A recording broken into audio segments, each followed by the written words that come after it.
Well, our next guest comes to us by way of Sacramento, and how do I say this? She was born in church. Welcome, BeBe Sweetbriar. Hi, David. How are you? I'm fine. It is good to see you. Thank you. Now, you know, when I was a little boy, I was born in November, and I was premature, and my church's tradition was that the newest baby in the parish got put in the manger at Christmas. So my mother used to say that I played baby Jesus, and I never got over it, so, you know, whenever I was too full of myself. But I wasn't born in church. They just put me there. But BeBe was born in church. That's correct. Tell me about that. Well, I belong to St. Aidan's Episcopalian Church here in San Francisco, and we have an annual fundraiser called St. Dymphna. And it's a musical, and it's written by people in the parish, and a great fundraiser. And that particular year, 7 years ago, they wanted to kind of have a drag character. And I somehow volunteered to do it, and the rest is really history. I was named, my character was BeBe Sweetbriar, and the rest is, you know, as I said, it's history. Now, you know, I tend to know my saints pretty well, having been in Catholic school for many years. You're going to say Dempha. I knew you were going to ask me that, and I really don't know what the saint. You know, it's a saint of some type of goodness and something like that. But it is a real saint. Yeah. It's not a made-up name, and for some reason they choose to call it that. I have no idea. I'll have to ask the pastor, Tommy Dillon, sometime. I have no idea. Now, where did BeBe come from? BeBe, the name, or BeBe? Well, BeBe Sweetbriar, I kind of took the way porn stars come up with their name, which is supposed to be your first name is your animal that you first remember growing up with, and then the street you were born on, or the first street you can think of that when you were little. And BeBe was the name of my dog. I had a little dog that was born the day after I was, and our neighbors gave it to my parents when we came home. And then, and I couldn't say baby, so I don't know really what his real name was before then, but when I started talking, I said BeBe.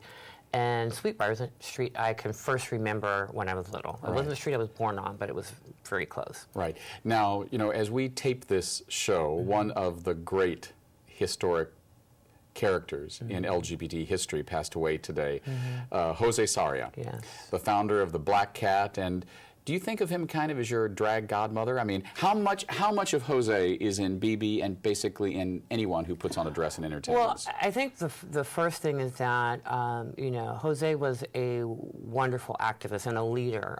There's so many things that we are able to do today in San Francisco and probably nationwide that is because of Jose. You know, being able to dress as we do openly on the streets is something that Jose fought for in this city. Right, it used to be against the law. Right, and he used to wear tags that said you were a man if you were wearing women's clothing. And you know, he really fought for that, and he ran for office here, which a lot of people don't know how many, you know, that he ran. He was really the first openly gay person to run for office. And so I think in that realm, I think I follow in that. I try to be is active in the issues that pertain to the gay community, but not just the gay community, you know, our whole community here in San Francisco. Right. So are you more of an entertainer, or are you an activist? I'm a little bit of everything. I think I put on the hat that I need to wear at the time. So, but of course, being an entertainer also helps in your activism, because the visibility is very important. You know, I always tell people, you know, I don't care whether or not they agree about what I say, but I just want to be heard. And so, you know, I think that allows me that. Yeah. Well, I mean, you're not known as being shy. I mean, I met you for the first time in person, having heard you at St. Aidan's for the what was it, the gay? It was a pride brunch. That's right, a gospel brunch. And I mean, you did some fierce singing there, both ad-lib and live. Yeah. I mean, there was a lot of passion and emotion there. Where does that come from? What gets you hyped up?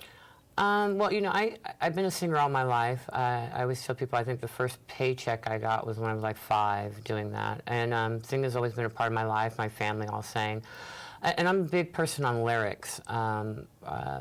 That's one thing I think sometimes the music today kind of lacks a little bit, but I like lyrics, and if I find something I really like as far as what it's saying, I do get very passionate about it.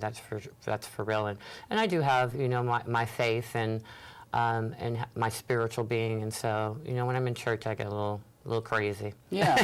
Do you think it's hard for members of the LGBT community not only to embrace church with a big capital C, but be embraced by the church? I do. And that's unfortunate. And for many years, I've been almost here 20 years, and it wasn't until I found St. Aidan's that I really had an opportunity and felt that I could practice what I believed in my faith somewhere publicly. and meeting Tommy and being a part of the church has allowed me to do that. And that is one thing I love about St. Aidan's, because it is very open. It is not primarily a gay church at all, but you never would know that it's so welcoming. It's just overwhelmingly welcoming. Right. It's just crazy. Now, before BeBe, there was a little boy born in Sacramento, California. That's right. Tell us about that little boy and how he got down here to San Francisco, and what does your family think of BeBe? Well, let's see. Yeah, I was born and raised in Sacramento. My real name is Kevin, and grew up. I went to college in Stockton. My parents, unfortunately, are deceased, so they're not around. But I do have brothers and sisters. I have 2 sisters and a brother. I have 2 daughters. Yeah. I was married for 8 years. My daughters love BeBe. My sister, I have a sister that's next to me. How about your ex-wife? Does your ex-wife like BeBe? You know, I don't really know her opinion about it, to be honest with it. But I know that, for instance, her family, they're my Facebook friends. So, you know, that's all I care about is, that people they know what I'm doing, and they know that I'm not confused of who I am, and they embrace it. I'm having fun, and they see the goodness that's coming out of it, and that's the main thing. What was your coming out experience like? It wasn't like most people that we read about, because I think sometimes, just like anything in the media, sometimes we concentrate on the negatives as opposed to the positives, and I think mine was overdue. Had I known that... Overdue? Yeah, I think it was overdue. Had I known that it was going to be so little resistance, I probably would have done it a lot sooner. I think sometimes we are our worst enemy when it comes to trying to recognize who we are. And, when I told my sister, who was the first person I told, she says, "We've always known. We were just waiting for you to figure it out." And so, when you hear those, and then I felt really bad because I did not come out until after my mother passed. And so I really felt bad because I thought, I should have been able to be who I am, and she would have embraced that. Right. What was it like telling your kids? We never had that sit-down conversation. It was kind of like they just were a part of my life, and as they saw people around me in my life, they know the Castro better than I do.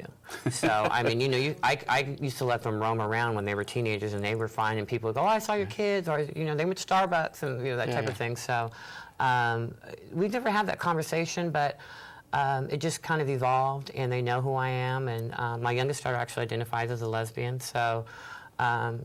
we're all just a gay, happy family. All in the family. Oh, a gay, happy family. You talk about knowing the Castro well, and I moved here not quite 30 years ago, and I came from Washington, D.C. and Richmond, Virginia, and I remember walking on the Castro, and I said, "Where are all the black folks?"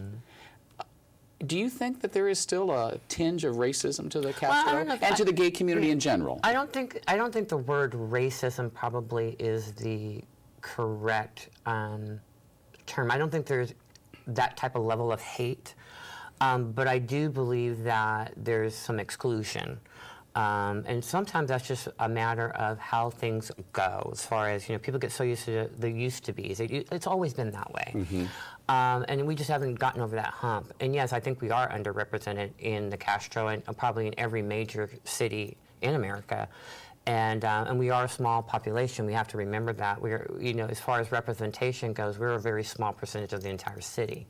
So we can't really expect to be overly exposed in an area when you don't make up a good, 4% of the population. Well, let me come at it another way. I mean, I have heard, you correct me if you think I'm wrong, that there exists within the African American community, other communities of color, kind of not an active homophobia, but do we really have to talk about this? Have you found it on the other side that being BeBe is not welcomed by communities of color? No, I think I'm I'm an individual, and I think that I've been in the Bayview. I used to work in Hunters Point, so I think people gravitate to people, and my aura is not one of negativity. So there might be people who don't really accept who I am and what I do, but when I'm in their presence, I don't get that feeling. Right. Now, you're on the other side of the interviewing table today, but I understand that you also interview people. You've got some stuff going on with one of the Real Housewives, I understand. I did. I just got through interviewing Cynthia Bailey Thomas and her husband Peter. They have an upcoming book later this September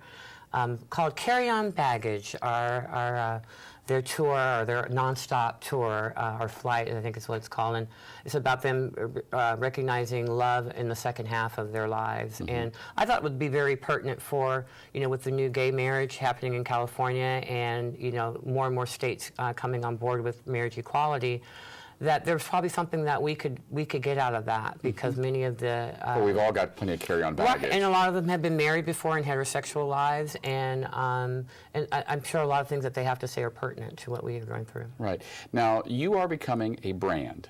I mean, BeBe is out there. You've got a little cartoon caricature on your website, which is adorable, by the way. Thank you. What is next for BeBe? Well, I like to do what you do. I hope that one day I'll be able to have, I call myself the drag Oprah. And, does Oprah know about yeah, this? She doesn't, but she should, and get me on the show. Yeah. But I really want to do that, and I want to do it from a true issue. I mean, there's, RuPaul used to have a talk show way back That's right. when, but it was a little bit tongue-in-cheek, and I'm not really interested in that. I'm more interested in speaking about hard issues, and letting people know that we are people where, when there is a boycott on milk, it affects us too, and we need to talk about those things that are common to some of the everyday people, that we kind of forget that we go through those same things too. Yeah. Well, I mean, that's an interesting point. I remember once meeting the then Miss America. This was back in the late 1980s. I forget her name, but... It wasn't Vanessa? It wasn't Vanessa. I would have loved to have met Vanessa. Suzette Charles? It was the young woman whose platform was AIDS awareness. And I remember she had in this box next to us at a press luncheon this very mysterious contents, and I said, "What's in it?" She said, "That's my tiara." I was like, "Well, won't you put it on?" She said, "Well, I talk to high school students about AIDS prevention. No one takes a woman in a tiara seriously." Do you think that's beginning to change, that you want to talk about politics and serious issues, that a quote-unquote drag performer can be taken seriously, just as BeBe really can't take her seriously? Well, I found that to be just the opposite. I have made more strides in getting my message out as BeBe than I ever could have dreamed of as Kevin. And I think everybody, I don't care what, you brought up some color barriers and things like that within the gay community. Every subset in the gay community loves a drag queen. I don't care who you are, leather, whatever. And because of that, I've been able to talk to everyone, not some, right. Everyone. And there's not one place in the city I haven't been invited to. And I think I think it's what you say and not where it's coming out of. Right. That's important. I mean, Donna Sachet is probably a fine example of that. I mean, she's been one of our drag queens who's spoken at the Commonwealth. She sang at the national anthem at the Major League Baseball. So, yeah, we can be taken seriously. So out of the closet and into the world doing good work. I hope so. Thank you. We've been speaking to BeBe Sweetbriar. Next up, a conversation with Andrea Aiello, the person charged with keeping, well, the old neighborhood of the mayor of Castor Street, Harvey Milk, safe for everyone. We'll be right back.